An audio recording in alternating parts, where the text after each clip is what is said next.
누가오차오 사건으로 일본의 화베이 침공이 농후해지자 장제스는 그동안 일본군과 체결한 모든 협약은 무효이며 일본과의 교섭권은 오직 난징 정부에만 있다고 선언하고 일본의 중국 침략에 더 이상 물러서지 않겠다고 다짐하고 있었습니다.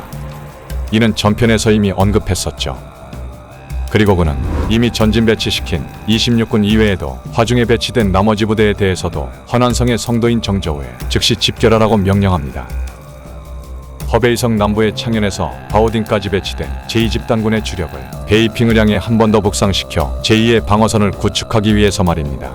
그리고 차하얼성에는 따로 10억의 사단 및 9개 독립여단을 보내 관동군의 측면을 위협하고 허베이성에서 내몽고까지 이어진 핑수철도를 방어하도록 했죠.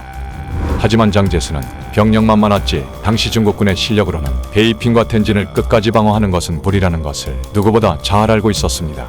이에 그는 새로운 전략을 구상하게 됩니다.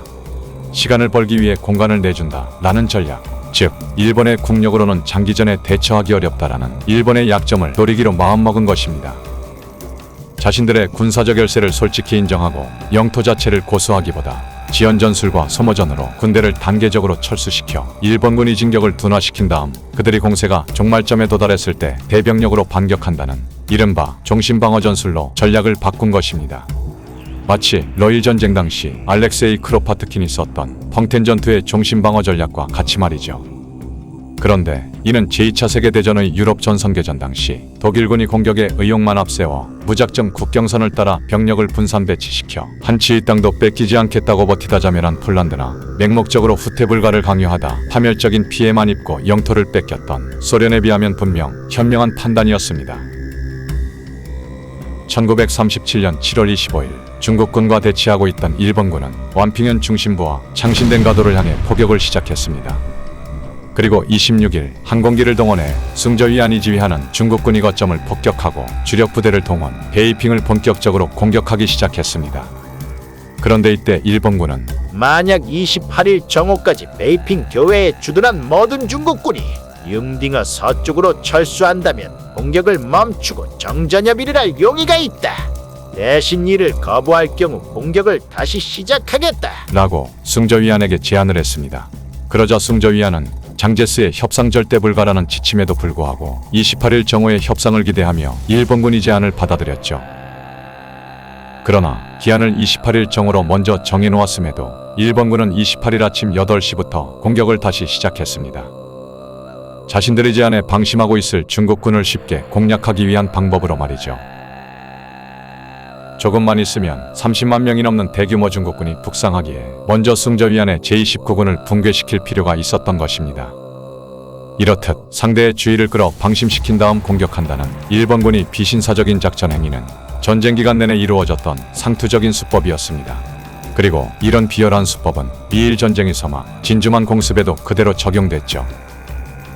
결국 1937년 7월 28일 아침 8시 베이핑과 텐진, 항구 전역에 걸친 진화주둔군 주력 부대의 공격과 베이핑 남쪽 요충지인 나니안과 펑타이에 대한 조선군 제24단의 공격, 그리고 관동군 제1혼성여단과 11혼성여단의 시위한 공격이 동시에 전개되자 중국군은 예상대로 패주하기 시작했습니다.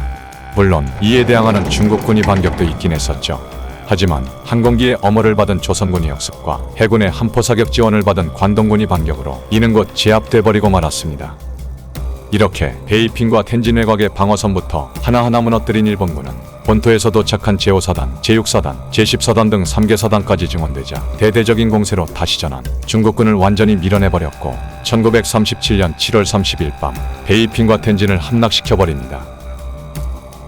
이렇게 3일 동안 이어진 중일 전쟁의 첫 전투에서 일본군은 사상자 600여 명, 중국군은 이보다 무려 26배나 많은 1만 6천 명의 사상자를 냈습니다.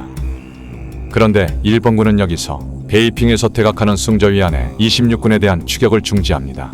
그리고 곧바로 융딩강을 도하 숭저위안의 패잔병들쯤은 무시해버리고 서쪽의 창신den으로 진격했습니다.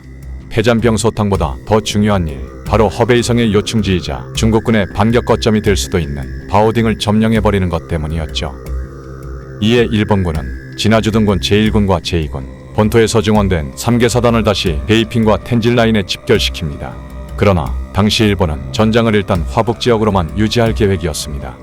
앞으로 이어질 대중국 전쟁에서 보다 안정적인 후방 기지를 확보하기 위해서는 화부고성에 괴뢰국을 세우는 것이 더 중요하다고 봤기 때문이죠. 그때까지만 해도 중국과의 전면전은 생각하지 않고 있었다는 것입니다. 그들은 전쟁도 자신들 마음대로, 그리고 정전 협상도 자신들 마음대로 할 수 있다고 자만하고 있었던 것일까요? 그리고 이 모든 것들이 자신들의 뜻대로 과연 될 수 있을 것이라고 생각했을까요?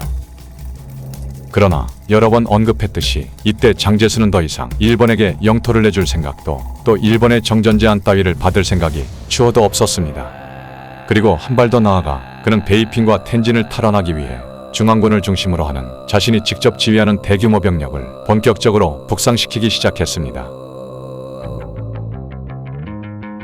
한편 전투가 끝나자 일본군이 쓸고 지나간 베이핑 동쪽, 지금의 베이징시 퉁저우구에서 탕산에 이르는 지역에서는 관동군의 사주를 받은 일루공이라는 자를 중심으로 하는 친일파들이 기어나오기 시작했습니다. 그리고 그들은 기존에 있던 지둥방공 자치위원회를 확대시켜 소위 지둥방공 자치정부라는 괴뢰정부를 수립합니다. 그런데 말이 좋아 자치정부지, 이곳은 사실상 지회법권 지역이라는 허울을 뒤집어쓴 그야말로 일본인들의 무법천지였습니다. 전쟁이 일어나자 만주와 일본 본토에서 넘어온 일본 깡패들과 무례배들이 온갖 행포를 부리기 시작한 것이죠. 약탈과 강간, 그리고 온갖 사륙들, 중일전쟁에 전형적인 인간 사냥이 구현된 것입니다. 이에 자국민의 비난에 휘둘린 지둥방공 자치정부의 주석 일루공은 치안 유지를 한답시고 보안대라는 민병대를 조직합니다. 그런데 랑팡을 폭격하기 위해 출격한 일본 폭격기가 실수로 이들 보안대 병영을 폭격하면서 여러 명의 사상자가 발생해버리고 말았죠. 이에 보안대의 일부 부대가 반란을 일으켜 폭격을 사주했다며 일루공을 체포하고 일본군 수비대와 특무기관, 일본인들을 공격하기 시작했습니다. 그리고 결국 이 과정에서 아무런 관련도 없는 조선인 100여 명을 포함 민간인 200여 명이 학살당했죠. 이후 일본군의 민병대 폭동 진압으로 간신히 목숨을 부지한 일루공. 이 변변치 않은 매국노는 전쟁 내내 베이핑에 머물다 일본 패망 후 중국에서 친일 매국노를 일컫는 이른바 한간으로 체포되어 1947년 12월 총살됐습니다. 그런데 일루공 같은 쓰레기들의 출현은 시작에 불과할 뿐이었습니다. 이후 중국에는 수많은 변절 매국노, 친일파들이 등장했기 때문입니다. 그중 둘째가라면서러울 인간이 하나 있었습니다. 그가 바로 개전 당시 국민정부의 2인자이자 행정원 장경 부주석 왕징회이입니다. 그런데 그의 변신은 싹부터 노랬습니다. 그는 순원의 오른팔 역할에서부터 시작해 1927년 초에는 순원의 후계자 장제스에 반대해 우한에 또 다른 국민당 정권을 세웠다가 지방군벌에 쫓기자 다시 장제스의 난징 정부에 합류했던 그야말로 수양버들 같은 인물이었습니다. 그런데 그의 변신 이력의 절정은 아직 시작도 안 한 것이었죠. 사회주의자이자 국민당 내 좌파의 영수임을 자처하던 그가 일본군이 공세로 정부가 충칭으로 옮겨가게 되자 돌연 일본과 접촉, 극우파로 변신했던 것입니다. 그리고 독일의 나치와 이탈리아 등 유럽 파시스트들과 먼저 연계한 후 항일 전쟁을 멈추고 일본과 강화 조약을 체결해야 한다는 주장을 하기 시작한 것이죠. 일본군 치하의 중국에서 크게 한 자리 해먹기 위해서 말입니다. 물론 이것은 일본이 기획한 국민당 분열 공작의 일환이었습니다. 이후 그는 1940년 3월 당시 일본군 점령지였던 상하이로 들어가 괴뢰 정부를 세우고 일본의 꼭두각시가 됐습니다. 그리고 괴뢰군까지 창설한 후 수많은 동족을 사륙했죠. 중국 역사의 길이 남을 배신자, 매국노, 기회주의자의 상징으로 붉은 획을 그은 것입니다. 그런데 그는 일본 패망 전 일본에서 죽었습니다. 하지만 만약 전쟁 후까지 살아남았더라면 그도 아마 이런 말을 했을 것 같습니다. 해방될 줄 몰랐으니까 얼른 그랬겠나. 참으로 남의 일 같지 않은 씁쓸한 이야기입니다.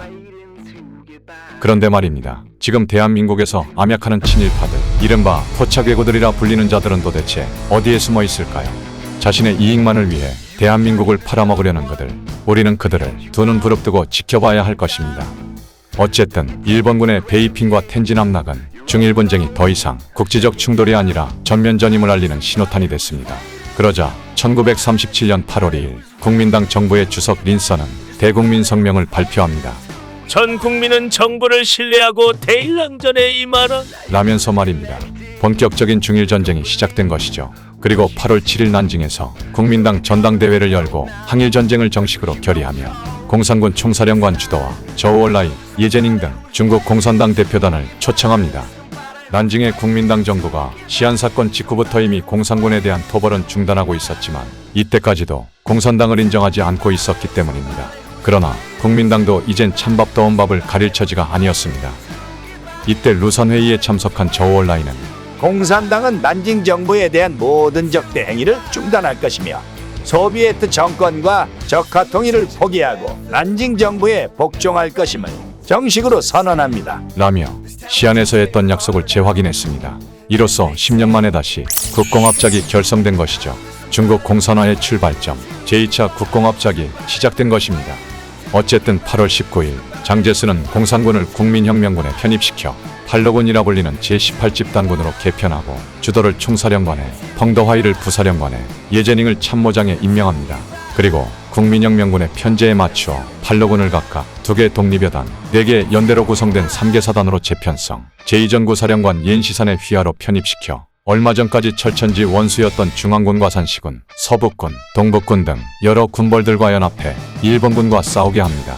또 이들과는 별도로 화중, 화남의 13개성에 흩어져 산악지대를 중심으로 활동하던 공산군 게릴라들은 가혹하기 짝이 없었던 난징 정부에 대해 감정이 매우 좋지 않았지만 저우올라이의 적극적인 설득 끝에 신사군이라 불리는 제4군으로 개편시켜 양쯔강 일대에서 유격활동 임무를 수행하게 합니다. 그리고 8월 11일 장제스는 전면적인 대일항전을 총지휘하기 위한답시고 국방 최고회의라는 중국군 총사령부를 창설, 군사위원장 겸 주석으로 자신을 임명시키죠. 아이러니하게도 일본이 일으킨 전쟁을 막는다는 구실을 삼아 당 주석과 육해공군 총사령관이라는 당권과 군권을 모두 거머쥔 것입니다. 중국의 최고 지도자, 즉 새로운 황제로 등극한 것이죠. 그런데 중국에서 황제라는 의미는 진정 때려야 뗄 수 없는 것일까요? 그리고 과연 청멸망 후 중국에서 황제라는 칭호는 사라졌을까요? 장제스와 마오쩌둥, 그리고 오늘날의 시진핑. 그렇다면 이들을 뭐라 불러야 할까요? 어쨌든 청의 걸륭제처럼 그들도 최고의 정점에서 내려오는 시소에 자신의 몸을 태웠던 것입니다. Waiting to get by, just somebody who's waiting to get by, just somebody who's waiting to get by. To get by, just somebody who's waiting to get by, just somebody who's waiting to get by, just somebody who's waiting to get by.